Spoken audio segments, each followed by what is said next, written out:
This is NTA International. 24 hours a day, 7 days a week.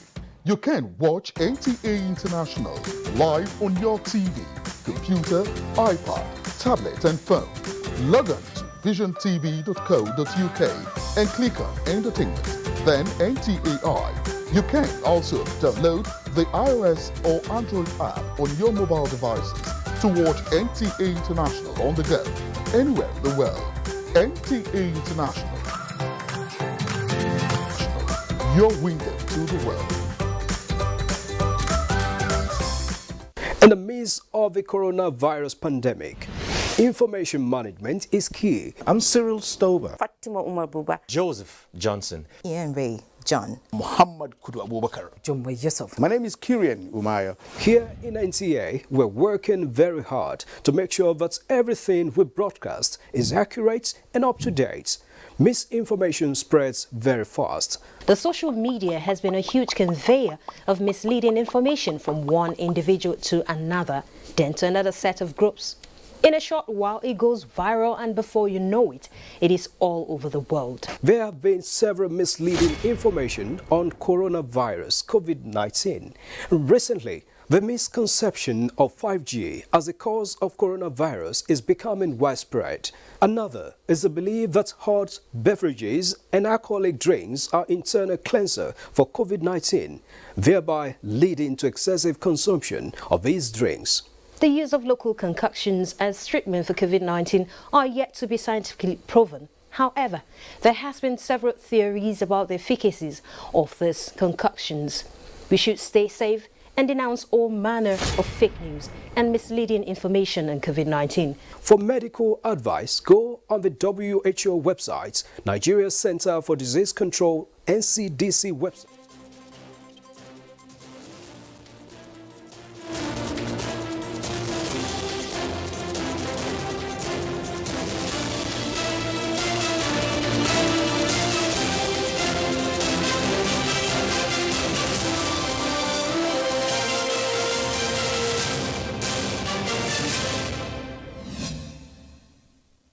Hello and welcome to NTA International News Updates at this time. My name is Blessing Abu. The Independent National Electoral Commission, INEC, is to introduce new voter enrollment system and commence voter registration exercise from the first quarter of 2021 till 6 months into the 2023 general elections. INEC Chairman Professor Mahmoud Yakubu stated this during a handing over ceremony in Abuja. He also notes that with the current spate of work going on at the National Assembly on the review of the Electoral Act, better days are ahead for the nation's electoral system. International Human Rights Day is observed on December 10th every year since its adoption by the United Nations General Assembly in 1948. The Universal Declaration of Human Rights is a milestone document that publicly affirms the absolute rights which all human beings are entitled to, irrespective of any race, color, religion, sex, language, political or other opinions, national or social origin, property, birth or status. The day is aimed at reaffirming the importance of human rights in rebuilding the world we want, the need for global solidarity, as well as our interconnectedness and shared humanity. This year's theme, which is linked to the COVID-19 pandemic, is Recover Better, Stand Up for Human Rights. And the Nigerian Center for Disease Control, NCDC, has confirmed 474 new cases of COVID-19 in Nigeria as at 9th December 2020. A breakdown shows that the cases were recorded in 15 states and the Federal Capital Territory. The 474 new cases bring the total number of confirmed cases to 70,669, 65,242 discharged, and 1,184 deaths. Potential investors in Nigeria's information and communication technology sector now have golden opportunities to do business without hesitation, as there are advantages to derive from. The Minister of Communications and Digital Economy, Issa Pantami, said this at a side event of GITEX 2020 holding in Dubai. He noted that Nigeria has golden opportunities and this makes it stand up tall in Africa as a lucrative choice for ICT investments and places the country in a strategic gateway for investment on the continent. The European Union has published contingency plans in case of possible collapse of Brexit trade talks with the United Kingdom. The plans aim to ensure basic UK-EU air and road connectivity, as well as for allowing the possibility of fishing access to each other's waters.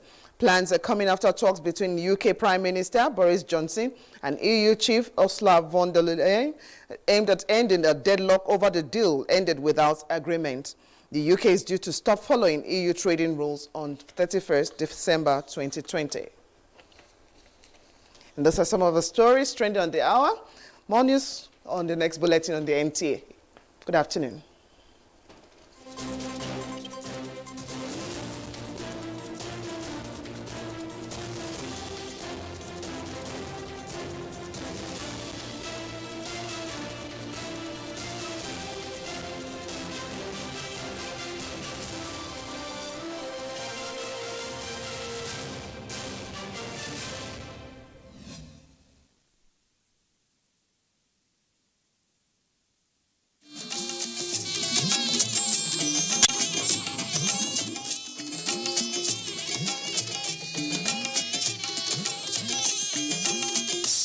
This is the network service of the NTA.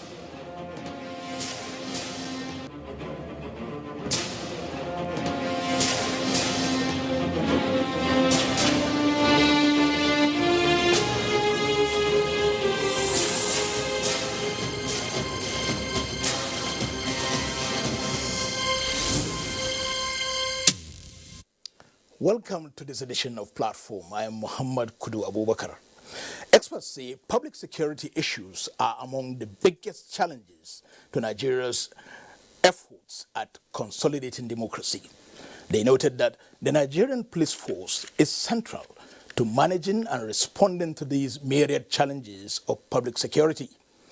While there appears to be a general consensus on the conditions or performances of the Nigerian police force, what appears generally absent are the views or voices of the police officers themselves.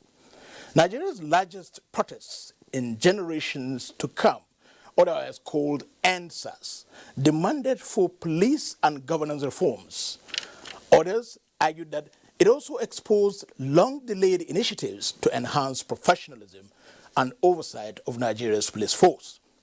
The Buhari administration accepted the 5 key demands of the NSAS protesters, facilitated the establishment of the tribunals across the 36 states to investigate and prosecute police brutality and other human rights abuses. The federal government also kick-started a series of initiatives targeted at reforming the police force by fundamentally disbanding the Special Anti-Robbery Squad, SAS, and replacing it with a new squad to be known as SWAT. This edition of Platform examines police reform, implementation, and challenges, with the Minister of Police Affairs, Muhammad Maigari Dingyadi, had represented both in the federal constituency in the House of Representatives and then, of course, the Constituent Assembly. Alhaji Maigari Dingyadi attended Government College Sokoto for his secondary education. He was at the School of Basic Studies for a 2-year pre-degree course and gained admission into the Ahmadu Bello University, Zaria, and graduated in 1979 with a Bachelor of Science degree in Political Science. He was employed into the Sokoto State Civil Service as an admin officer in 1979 and rose to the position of Permanent Secretary in 1992. Alhaji Maigari Dingyadi was appointed Secretary to the Sokoto State Government in 1979, and he resigned his appointment as SSG in 2006 to contest for the governorship of Sokoto State on the platform of the Democratic People's Party, DPP. He remained in politics and was appointed Minister of Police Affairs in 2019 by President Muhammadu Buhari. Alhaji Muhammad Maigari Dingyadi, Minister of Police Affairs, welcome to Platform. Thank you very much for having me. With me on the panelist corner is Femi Okyo of our NTA's Judicial Desk. Thank you very much, Muhammad. Alhaji Muhammad Maigari Dingyadi, once again, welcome to Platform. Surveys show that Nigerians have a very low level of trust for the Nigerian police. In fact, there are investigations and allegations of the police demanding bribes from Nigerians, either collecting from them, giving, and so many myriad of problems. What would you say your comments or observations to this kind of allegations and this lack of general trust that the people appear to have for the Nigerian police? Well, thank you very much, Muhammad. Let me start by thanking you and the NTA for giving me this opportunity to talk on this platform and to particularly talk about this topical issue of police reforms. I want to start the discussion by extending my sincere condolences to the government and people of Borno State over the incident that took place a few days ago in Borno, resulting in the death of about 43 farmers who were on their farms and were brutally killed by bandits. And this has caused a lot of unrest, a lot of feelings, and is something that all Nigerians, all well-meaning Nigerians should condemn. It's a brutal thing, and it's very unfortunate it has happened. And I believe government is doing all what is possible to ensure that those who are involved are investigated, are found, and are dealt with appropriately. I want to extend my sincere condolences to the government and people of Borno State over this very gruesome, very unfortunate incident. Coming back to your question, I want to say you are right. There is a lot of mistrust between the police and Nigerians. And this has become a very serious problem for us in the Ministry of Police Affairs and the police force.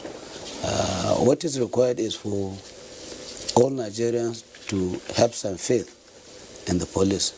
And in the same vein, the police should also try to work together with the people they are serving for. They should be seen to be serving all Nigerians. And we are really battling now with the issue of this issue at the moment. But we are doing all what we can to ensure that people have regained the confidence of the police. And the police are also reciprocating that confidence by working fairly well and by working together with Nigerians to ensure that they know their responsibility. They are meant to protect Nigerians, and they do it in the most humane and the most democratic manner. Well, although you said you are doing all you can, I think we will come to the details of what you are doing. Yes. The NSAS movement is reported to have been driven by the deep discontent and systemic problems of perception by Nigerians generally. What would you say are your preliminary findings so far? Well, you see, initially this NSAS protest started in the most legitimate manner. They started peacefully. Like you said, they started very peacefully, but eventually, as it went on, some people hijacked the protests and made it very violent. And when it started, it was the policemen who are moving around with these protesters trying to protect them. But unfortunately, as time went on, they started destroying properties. In fact, they went on putting police stations on fire, burning places, burning stores, shops, banks, and even attacking correctional centers. So you see, it was never peaceful, and that was why I think we came to conclude that some people have hijacked this protest, which was meant to be a very peaceful one. And I think their intention, like many people have said, was much, much more than reforming the police. It was a kind of effort to bring this country to anarchy, to bring a lot of instability. And as God will have it, we tried to contain the situation. And I think the entire thing now is history is under adequate control. Honorable Minister, my interest when I was told you're coming on this program is to ask you first, what is the nature of the duty of a Minister of Police Affairs? I'm asking that because at various times in various governments of this country, it's not always that we have always had a Minister of Police. Oh, a Ministry of Police Affairs. Thank you. Yes. A Ministry of Police Affairs. There are times when governments have run without a Ministry of Police Affairs. So now that you are Minister and we have a Ministry of Police Affairs, what does that ministry do? You see, like you rightly said, this ministry has been on and off. I think it went off for about 5 years, and then suddenly Mr. President saw the need to re-establish the ministry. And this is not unconnected with his commitment to ensuring that this police reform that we are talking about now is really a reality and is being supported to fruition. What we are doing in the ministry is to provide policy support, to supervise and ensure that the police and the reforms itself are actually put in place, are actually concretized, so that the entire police service is improved for the better and for the well-being of all Nigerians. That must also have been in the system, because we have the IG's office, we have the Police Service Commission. And so at what point does the ministry supervise policies? Does it take any of the existing policies that is with the Police Service Commission or with the IG's office, or are there things that the presidency or the president says, Honorable Minister, I want you to look into this? No, you see, the entire policy system is being managed by the ministry. Okay. And without the minister, the police affairs will have nobody to present them at the highest policy-making body of the government, that is the Federal Executive Council. Okay. And that is why the president said he wants to have somebody who look after the interests of the police and the police services in the management of things in this country. So why do you think there are skirmishes? There are, maybe, permit me for using that word, maybe right, for lack of a better word, between the Police Service Commission and the Office of the Inspector General of Police, when there is an existing minister and ministry? You see, this kind of thing happens in any organization. It's just a misunderstanding of things between the IGP and the Police Service Commission. And we have done our best to intervene and to ensure that this does not degenerate to something different. While the PSC is talking about having the responsibility of recruiting, the IGP is saying no, your responsibility ends at appointment, promotion and discipline. Well, this is a matter that is already in court. Yes. I don't want to go too deep into that. Yes. And the matter is already on. But there is some level of peace now between the Police Service Commission and the police force. Level of peace when we understand the cases have even gone to court? Yes, they are there. But I think just about 2 days ago, the Police Service Commission is gave out the issue of this recruitment of 10,000 constables, that they have now cleared them, they are okay with them, and that they can go into the IPPAS. Are the various parties withdrawn the cases in court? No, not yet. They have not withdrawn. The cases are in court, but we can see some level of understanding coming in between these two people. Now, Mohammed will know that I'm sure we're going to return to the NSAS protest. Certainly. And how Nigeria can take benefit of the nitty-gritty of the happenings there. But we would want to establish this foundation so that we know how useful your ministry and your office can be in taking benefit of the NSAS protest. At what point would the minister be said to be interfering with operational matters in police? Or does the minister interfere at all? No, not at all. Okay. Not at all. Operational matters, yes, are things that are done by the police force headquarters. Mm-hmm. In very rare situations, I interfere, but generally I don't. Do you give directives? No, not at all. When you give directive, you interfere. Mm-hmm. No, yes, a directive may not be interference. No, well, when you give directive, you are saying do this. Yeah. So when you say do this, it could be an actualization of policy. Well, when it comes to policy, yes, I do. When it comes policy, yes, I do. So you give that but operational matters are left with the operators of the system and not the ministry. Now, you will agree with me, Honorable Minister, that it was not just the youths or the passers-by that got killed during the NSAS protests, even some police personnel. Have you now had, if you like, your findings as to the total fatalities within the police force? You see, and then, if yes, what are the total fatalities, and what have you done to compensate the next of kin of the police officers? You see, we have set up a committee that is going around counting our losses, determining what is missing. But from what we have gotten so far, I would want to say we have about 35 or 36 policemen who lost their lives in the course of this NSAS protest. And the committee has not finished its investigations because it's looking at the structures, police stations, the men that we lost, the properties, vehicles, and the rest of them that were lost.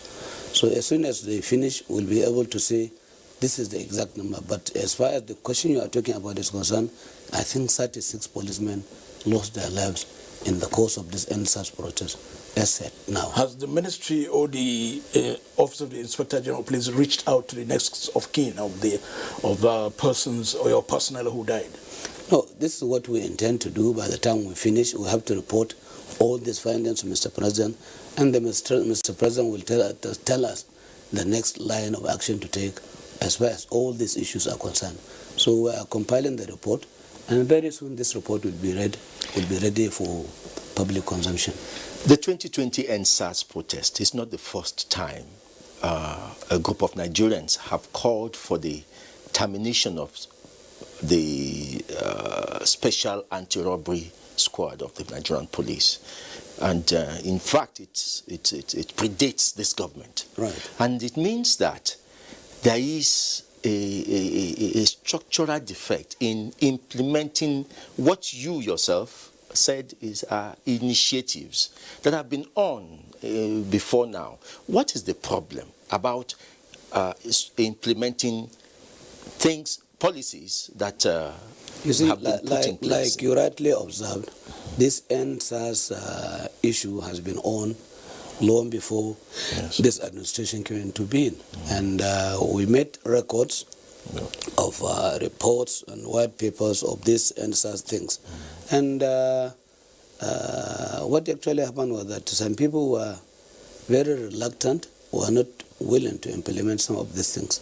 And when these things came up this time around, Mr. President set up a committee to look at all these reports. In fact, even before it started, he set up a committee to look at all these reports and see how we can go about implementing them.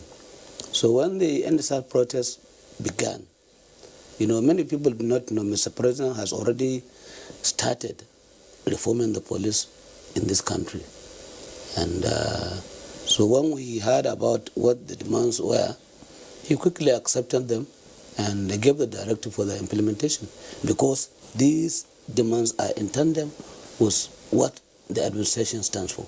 That is the reforming of the police to ensure that they provide security for the people of this country.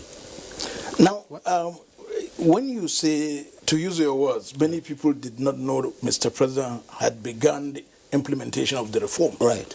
So, if many people did not know, it means the ministry or the office of the IGP was not forthcoming in telling Nigerians what was really going on. This is a platform now. Tell us exactly, bit by bit, what you have done so far as part of the reforms, what would you expect in the next 2-3 months, what we should expect next year as part of the reforms. You see, even before the ministry came into being in August 2019, Mr. President has sent a bill to the National Assembly for the establishment of the Police Trust Fund. This trust fund is, I think the act was signed into law in somewhere July 2019. And that is even before we knew that this thing is coming up. And the essence of that police trust fund is to generate funds for the improvement of the police service in this country. And this improvement will be in the areas of training, in the areas of re-equipping the police, in the areas of providing modern day technology for the police to enable them perform effectively. So the fund has since been generating a lot of money, and they have the trust fund has been established, they were inaugurated, and they are already in place. They have prepared their budget, and the budget is now before the National Assembly, and as soon as it is passed out, people will begin to see changes in the performance of the police in this country. Recently, the presidency announced some changes in the salary structure. Maybe you use this medium to tell us exactly what...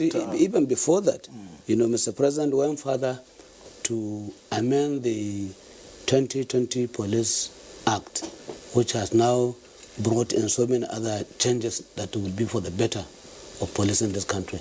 Like he has given the Inspector General of Police and the police force a wide range of powers that will enable them restructure, review, and effectively administer the police force.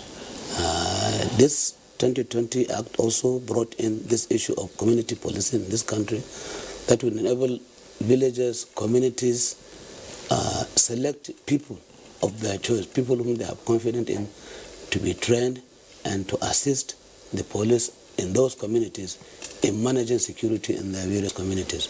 So these are some of the innovations that we are coming up, the President has come up with, and we believe and we are confident that by the time these things are on board, there will be a lot of improvement, positive improvement for the services of police in this country. There are people who believe that a lot of the problem of the police are institutional, and it takes a true engineering of the system to change. For instance, IGs come in and say there should be no checkpoints, but nothing changes. How does that kind of thing happen in an institution like that, in an institution that is disciplined and structured, that is supposed to listen to instructions? You see, the entire reform itself can only be successful with a kind of institutional, structural institutional reform. What we are talking about is that we need a situation where we decentralize the force itself, so that you will have a situation where the Commissioner of Police, the AIG, will have his own budget, will have his own accounts, so that they can be able to run their offices without having to depend on what they get from the force headquarters. These are some of the things that we are looking at, so that to make them more effective. And you see, some of these issues we are talking about, issue of roadblocks, it all depends on situations on the ground. Sometimes you will say no roadblocks, and suddenly you come into a situation that will necessitate the use of roadblocks, and then you have to allow the roadblocks to continue. So this is the situation. Okay. Yes. Since you are... Sorry, please. When you talk about decentralization, there are people who would listen to that and say decentralization also includes this talk about state police. But your definition of decentralization, how does it hold? No, when I say centralization, I'm not talking about state police. Okay. I'm talking about decentralizing the structure that we have at the moment, so that more functions devolve downwards, in such a way that the AIG in the zone will have his own budget. The CP at the state command will also be able to have some control of his funding. And at the federal level also, we will have some devolution in such a way that all the DIGs will have proper functions to perform. Of course, they do have functions now, but we want them to be performing specific functions that will offload some of the heavy loads that the IG is currently performing. In your explanation earlier, you said community policing is part of the ongoing reforms of Yes. the police force. Very well. What is the distinction between community policing and state police? No, they are completely different things. Community policing is a federal setup, is a federal initiative set up by Mr. President to bring security closer to the communities, to allow communities to own their own security. And what we are doing here is that in all communities, we are selecting people who are trustworthy, people who have good character and good conduct to go for a training program, police training program. And so far, I think we have trained over about 10,000 constabularies from 13 training colleges that we have across the country. And I think the second batch is also in progress now. So we'll be looking at about 30,000 constabularies across the country to assist in all the communities in terms of intelligence gathering, in terms of conflict resolution, in terms of other police services that have very little to do with holding arms and the rest of them. So these are people who are already familiar with this terrain, people who belong to these communities, people who know everybody in the community.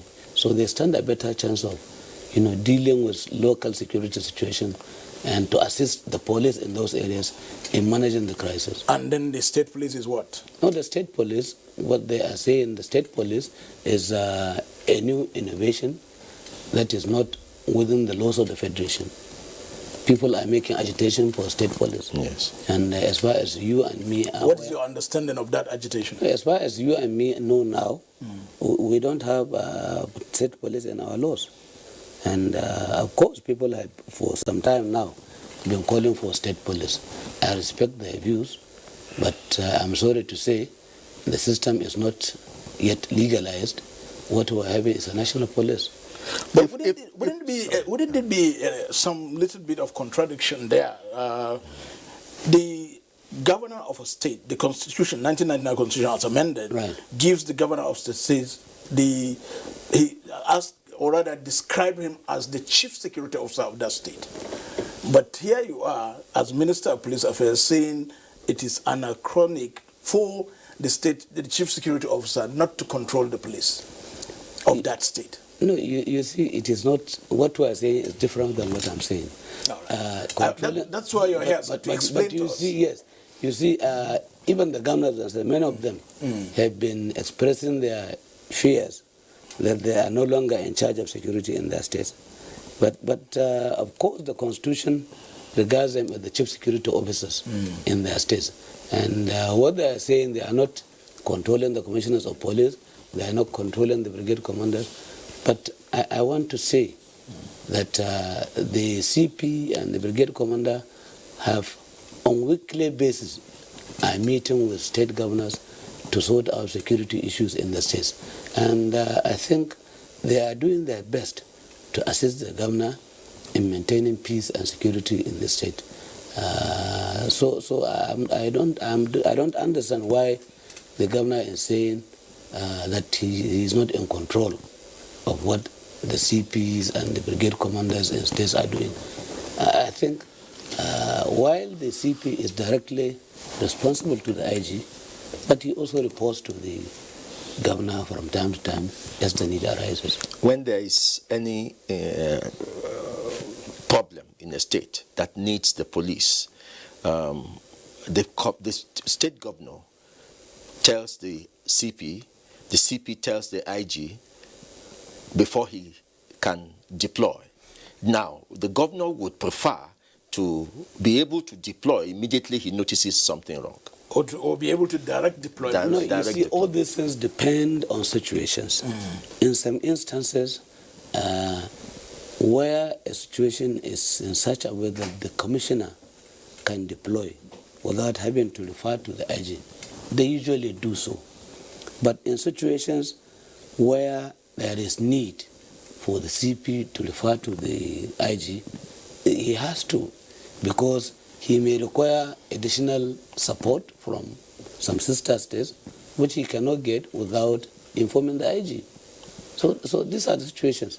In situations where it involves just a village, an issue in a remote area, the CP does not usually refer these matters to the IG.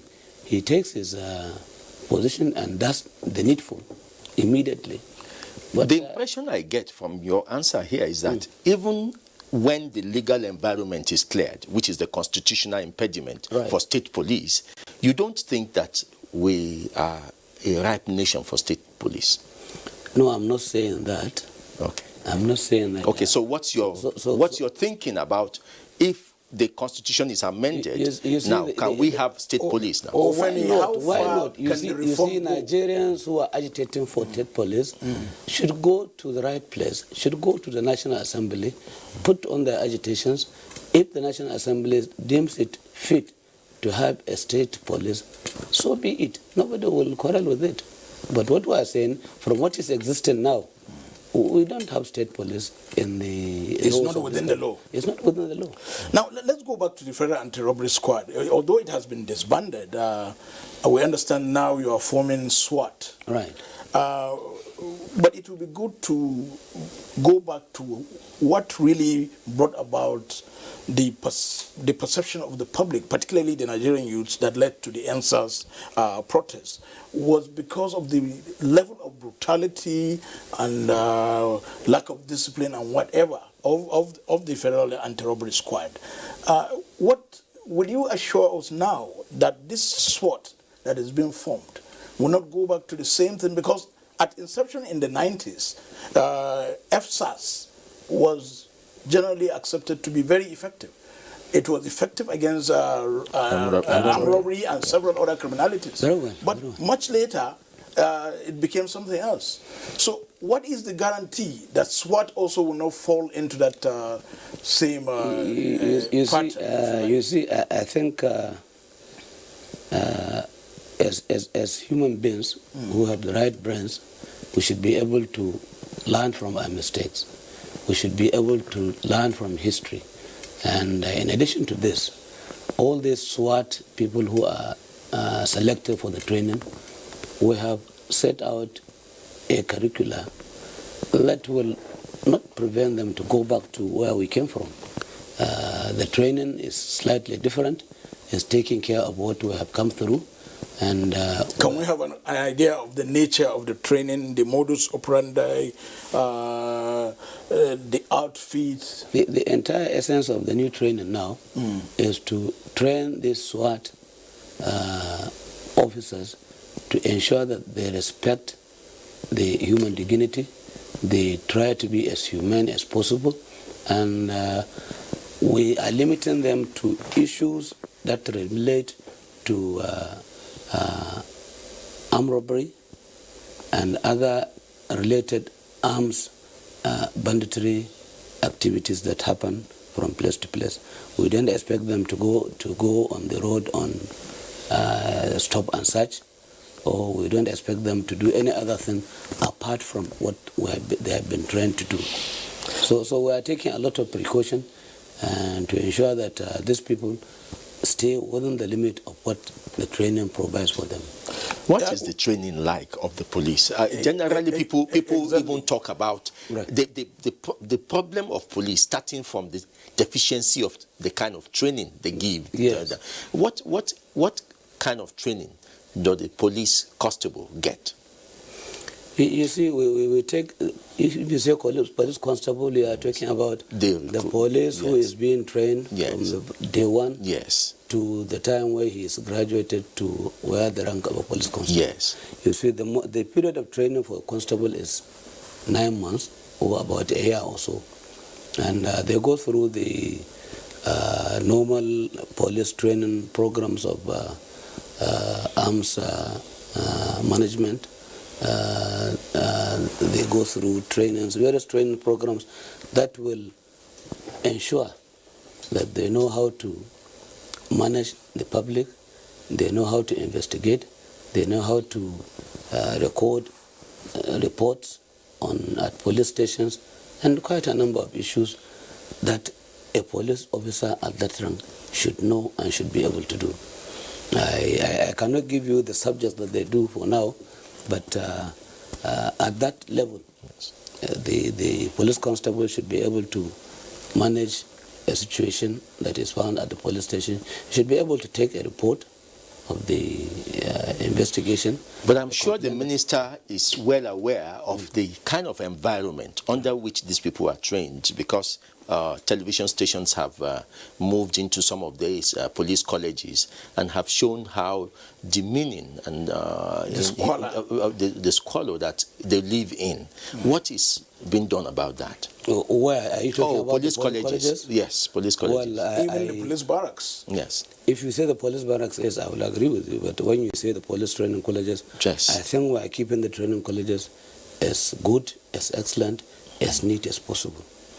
So what are you doing to the police barracks? No, the police barracks, we are coming to that. This police trust fund is all meant for that. The money we are getting is meant to rehabilitate, renovate and recondition these police barracks and the police stations. Honorable Minister, you have to bear with us. We'll still come back to the Federal Anti-Robbery Squad. Right. By the my understanding is that the FSA's command in a state does not report to the Commissioner of Police of that state. He reports directly to the Inspector General of Police.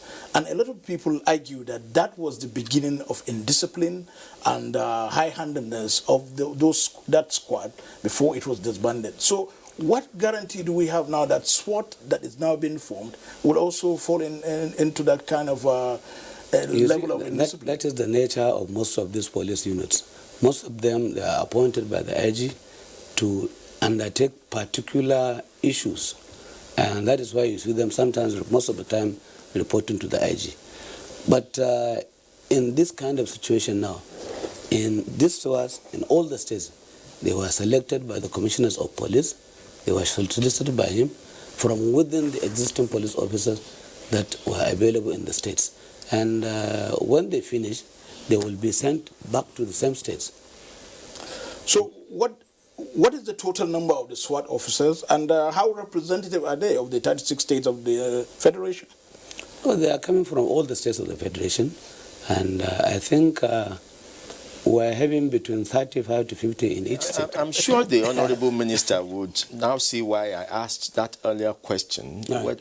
There are some operational matters we have asked you. Yes. And then as Minister, possibly you don't have any know of them. But as Minister, you also draw up the policies for the police. What if Nigerians say, and Mohammed has pointed to that, if the SWAT fall into the problem of SARS and Nigerians say, no, this is not serving our purpose, what is the minister ready to do to ensure that the police has a special squad which does not violate human rights? You see, that's why I said these people are trained to ensure that they respect these human rights rules and they respect human dignity. And to go to your question, what we are doing is for all Nigerians, and we're at all times ready to go with the wishes and desires of Nigerians. If there is any need for any review, any reform to these units, why not? We can do so, at least to satisfy the yearnings and the aspirations of Nigerians. Again, Honorable Minister, let's go back to the reforms. Yeah. How is the reform going to address the underlying challenges of the Nigeria Police Force? For example, under-trained personnel, lack of funding, inadequate equipment, weak supervision and accountability. Let's take them one by one. Okay. Under-trained personnel. How is this reform going to address that? You see, like I said earlier on, the essence of the Police Trust Fund is to make money available to train and retrain police. And we are going to make sure that we give this special attention to ensure that people, police across the country are properly trained and in the right places to ensure that it adds value to what they are doing. Then lack of funding? Well, the trust fund is there to take the care of that, to address that.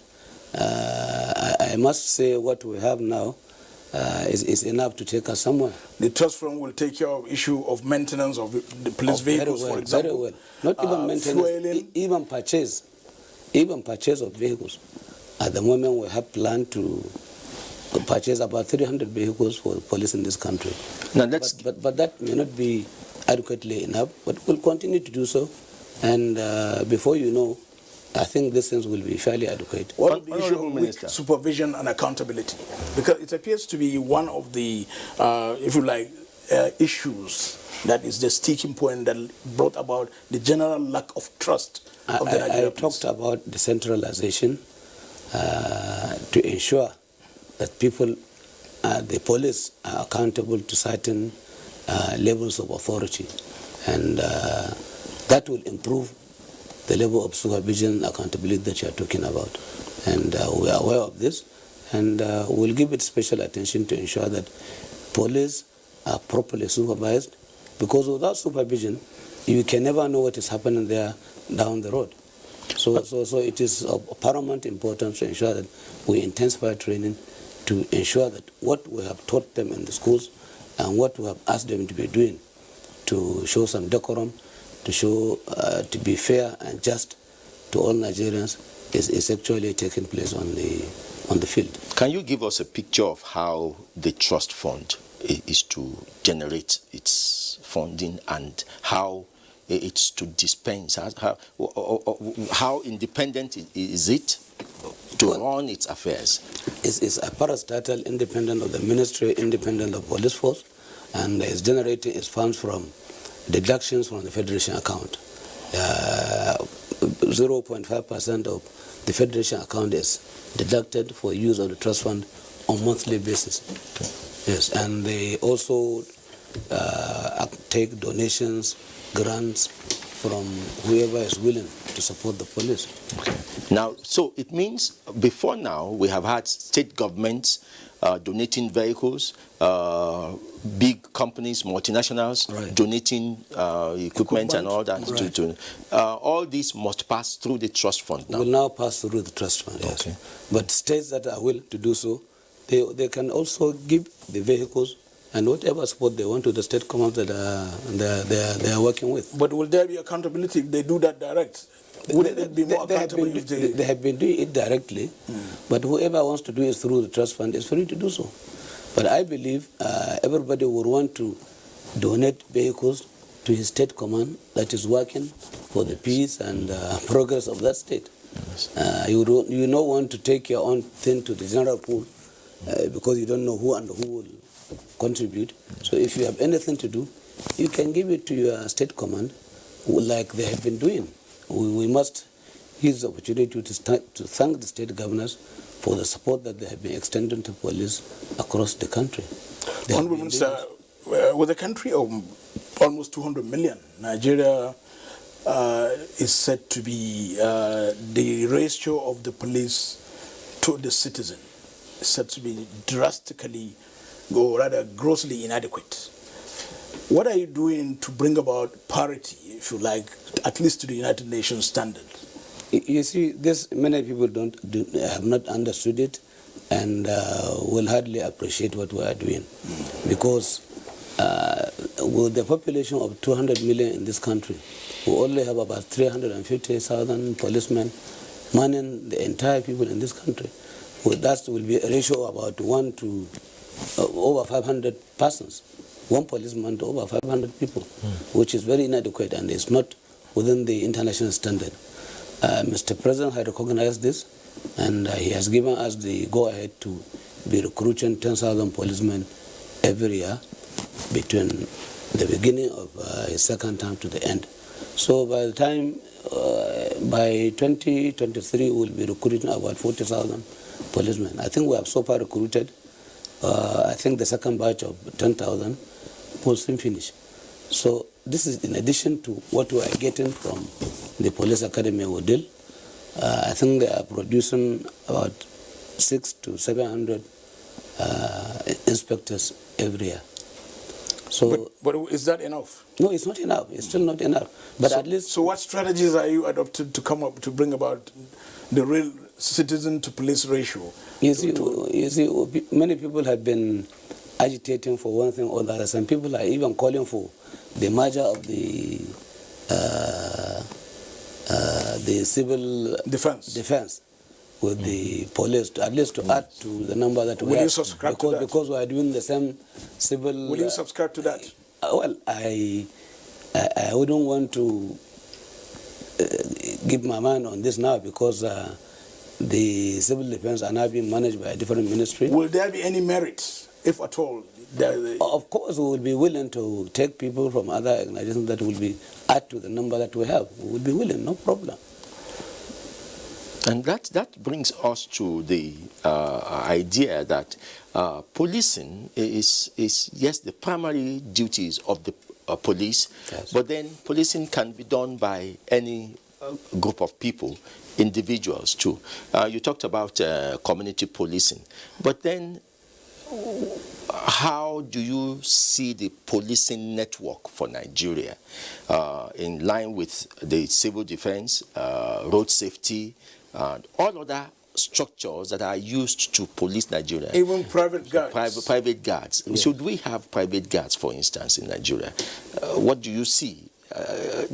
Do we? I'm not talking about the figure of the Nigerian police force alone now. I'm talking about, do we have a good policing structure in Nigeria? Well, what we have for now is we are managing what we have for now, and I want to say is fairly adequate. But we are trying to create a very good synergy with all other security agencies in this country, the immigration, the civil defense, the fire service, the army, the navy, and the air force. Okay. We're having a lot of interaction to ensure that we create synergy for better results as far as security is concerned in this country. When we were children, we used to know that the Nigerian police had a very strong intelligence gathering system. We called them CID, and that was the limit we ever knew. As children, we didn't know anything called SSS or DSS or anything. Yes. Once you say that man is CID, yes. you thought that he was a spirit. Yes. Now we don't you see. could see a vendor. He's a CID, exactly. You don't know. Exactly. But now we don't have any such thing anymore. No, you still have. You still have. You see, the issue is that everybody now is an intelligence officer. With your telephone, you can go to any land, you can get any information you want. And so all Nigerians now, everybody now can gather intelligence, can gather information on whatever he wants to. But what we are doing in the police... Gathering the intelligence is not the issue. No, channeling it to the source. That's what I'm going to say. Yes. What we are doing now in Nigeria is in the police is to have a better technology that will monitor you and me from our houses, from wherever we are. That better technology, is it the CCTV, for example? The CCTV that we are having in Abuja and Lagos, and some other things that... We have a CCTV in Abuja now? Oh, yes, we have. We have. Really? Yes, very well. But we were told it is not working. And part of it is not working. It's not properly, it's not fully working. But the ministry now is set up a committee to ensure its resuscitation. We are doing a lot of work to ensure that we resuscitate this project. And we are now going to ensure that all the agencies that are supposed to come in are really brought in to ensure that we resuscitate the project so that we'll have a better technology. With an effective CCTV, you may not need checkpoints. You may not, yes. You may not. You may not. So at what point are we going to have all that all across the state so that checkpoints can go? We are working on that because, like you said, when you go to other countries in the world, you don't even see policemen. You only see cameras, they are working, and it's very effective. So what we need, like I said, is the modern technology that we can install to assist the police in gathering intelligence to pursue criminals wherever they are. Well, to Honorable Minister, we're looking forward to a day when the IG or the DGSSS will look up this morning to tell the President that in so-so location and so-so place, so-so person and so-so person are arranging to kidnap so-so person. All these things are there in conversations that people do on these platforms. And the police should be able, and other security agents should be able to trace all these conversations and track them. What's your vision of the Nigeria Police Force for the next 5 years? You see, I want to see a police force that is very efficient, very effective, like what he said before, so that Nigerians will now see the difference between the police we are having now and the ones that we are going to have in the near future. I want to see a situation where policemen can have adequate technology to fight insurgency, to fight kidnapping, to fight armed banditry, and in such a way that we don't need to waste time in arresting these criminals. The information will be at our fingertips, and we can go direct to the point and arrest them. How much of technology are you building into this hope? The vision. Into this vision. And now we know that a database has been set up. You see, the technology is already there. All you need is the management. What you need, the initiative, the wherewithal to put it in place. And by the grace of God, now that we have the thinking, we have the initiative, I think we will go ahead and do it by the grace of God. Honorable Minister of Police Affairs, Alhaji Muhammadu Maigari Dingyadi, thank you so much for your time in the studio. Thank you very much, Muhammad Kudu. Femi Okio, thank you. Thank you for always being there for us. Thank you. In the past 50 minutes, we've been talking with the Honorable Minister of Police Affairs, Alhaji Muhammadu Maigari Dingyadi, on police reform, implementation, and challenges.